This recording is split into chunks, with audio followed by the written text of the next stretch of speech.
Bila pingamizi tunavuma kwa kishindo.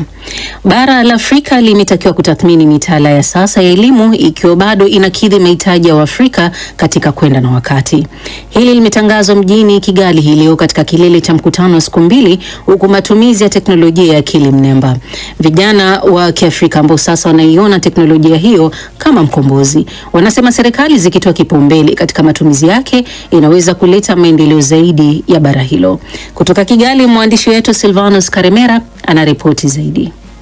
Mnamo siku ya pili ya mkutano huu, wazungumzaji wamesema kwamba akili mnemba kwa sasa imeonekana kuwa nyenzo muhimu katika maendeleo ya Waafrika, hasa katika sekta mbalimbali kama anavyofafanua Lavenda Birike binti kutoka Kenya na mwakilishi wa kampuni ya Clima 360. Kupitia AI, mkulima anaweza kupata taarifa ya hali ya hewa, bei ya mazao na ushauri wa kilimo bora kwa wakati halisi. Katika afya, tunaona AI inaweza kusaidia kugundua magonjwa mapema, kutoa ushauri wa afya kupitia simu na kuongeza ufanisi wa huduma hospitalini. Hata hivyo, faida anazozitaja Bi Lavenda Birike zimekuwa zikishindwa kufikiwa kwa sasa kutokana na changamoto kadhaa, ikiwa ni pamoja na kuendelea kutumia mfumo wa elimu ya zamani kwa nchi za Kiafrika ambao kimsingi haukidhi mahitaji ya Waafrika kwa sasa. Strive Masiwia, raia wa Zimbabwe na mwekezaji mkubwa katika teknolojia, akimiliki kampuni ya Econet Global yenye makao yake mjini London nchini Uingereza, amesema our education systems, mifumo yetu ya elimu ya kusoma na kuandika tu sasa imedumaa. Hatuwezi kuwa na nafasi katika medani za kimataifa ikiwa watoto wetu hawasomi sayansi na hesabu. Bado tunataka kuzungumza Kiingereza na Kifaransa kizuri.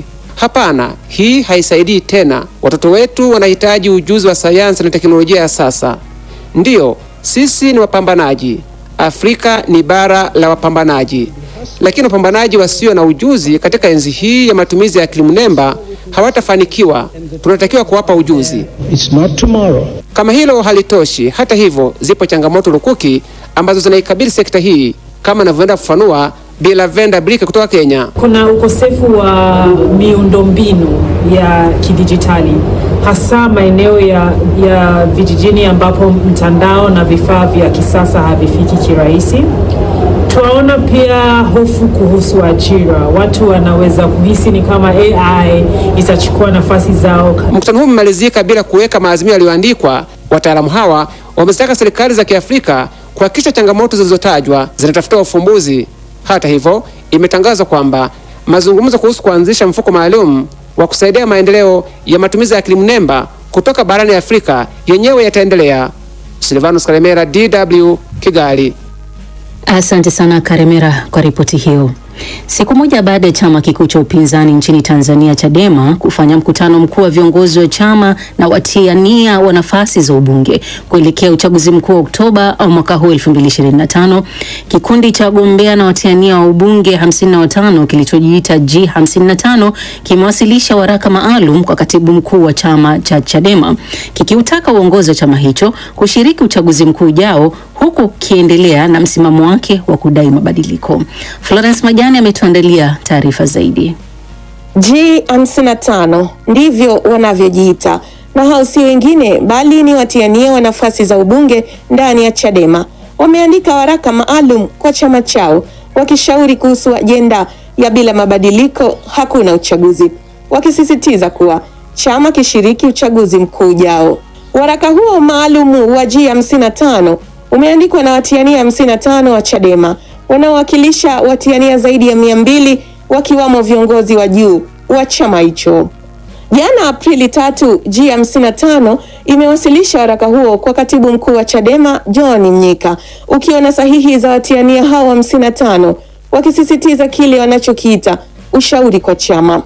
Akizungumza na DW, mmoja wa watiania hao Julius Mwita amesema waraka huo ni genuine na mimi nimesaini, na mimi natamani kuona kwamba tunakaa mezani, tunafanya mchoro upya, tunadai mabadiliko ya mifumo ya kiuchaguzi, lakini at the same time tunajiandaa na uchaguzi, tuwe kwenye position ya kushiriki uchaguzi. Pamoja na kukishauri chama, watiania hao walionyesha wasiwasi wao kwa kile walichokisema kutosikilizwa na kutopewa nafasi ya kutoa maoni jana wakati wa mkutano maalum wa watiania uliofanyika kwa ajili ya kujadili mwenendo wa siasa na uchaguzi mkuu. Katika mkutano huo wa jana, mwenyekiti wa Chadema Taifa Tundu Lissu alisema wote wanaoona no reform no election haiwezekani ni wana CCM pamoja na vibaraka wao. Ambaye ameshiriki kwenye chaguzi zetu akakutana na hayo na bado anasema twende tu, huyo hayuko. Wachambuzi wa masuala ya siasa na uongozi wametoa maoni yao kuhusu waraka huo wa G55 na viashiria vyake ndani ya chama hicho.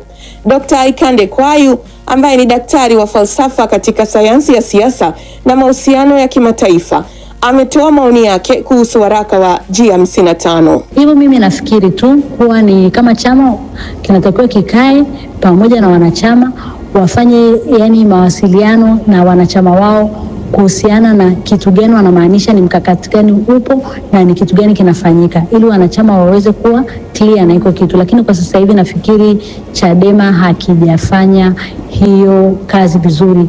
Jana Aprili 3, Chadema waliketi katika mkutano maalum wa watiania wa nafasi mbalimbali za uongozi ili kujadili hali ya siasa na uchaguzi katika uchaguzi mkuu ujao. Florence Majani, DW, Dar es Salaam. Asante sana Florence Majani kwa ripoti hiyo. Mji wa Goma umekumbwa na changamoto kubwa ya biashara na masuala ya fedha kutokana na kukwama kwa huduma za benki kwa zaidi ya miezi miwili, hali inayosababisha wananchi kuendelea kuathirika kiuchumi. Biashara nyingi zimesimama na watu wanakabiliwa na ugumu wa kupata huduma za kimsingi. Benjamin Kasembe ametuandalia ripoti ifuatayo. Baada ya kuteuliwa kwa kiongozi mpya wa benki ya akiba na mikopo Kadeko mwezi wa Machi, uongozi wa kundi la waasi wa M23 AFC ambao umetoa udhibiti wa mji wa Goma uliahidi kuanzisha huduma za kibenki ili kuwasaidia wananchi, lakini hadi sasa hilo halijatekelezwa, huku mamia wakazi hapa wakiendelea kuhangaika. Tayari baadhi ya shughuli za kibiashara zimesimama na mzunguko wa fedha kupitia benki umesita, hali inayowatia hofu maelfu ya wananchi wanaotegemea sekta hiyo ili kujimudu kimaisha. Kama ilivyo kwa raia wengine, Hasani Murairi anaelezea baadhi ya changamoto zinazowakabili. Nimeathirika kama wengine wote. Tuna ugumu sana wa kuzifikia zile pesa ambazo tuliweka tukizani kwamba tunaweka akiba. Sasa ugumu ambao tunao, tunaona kwamba hakuna tena wasiliano ya Goma na Kinshasa. Benki imekata.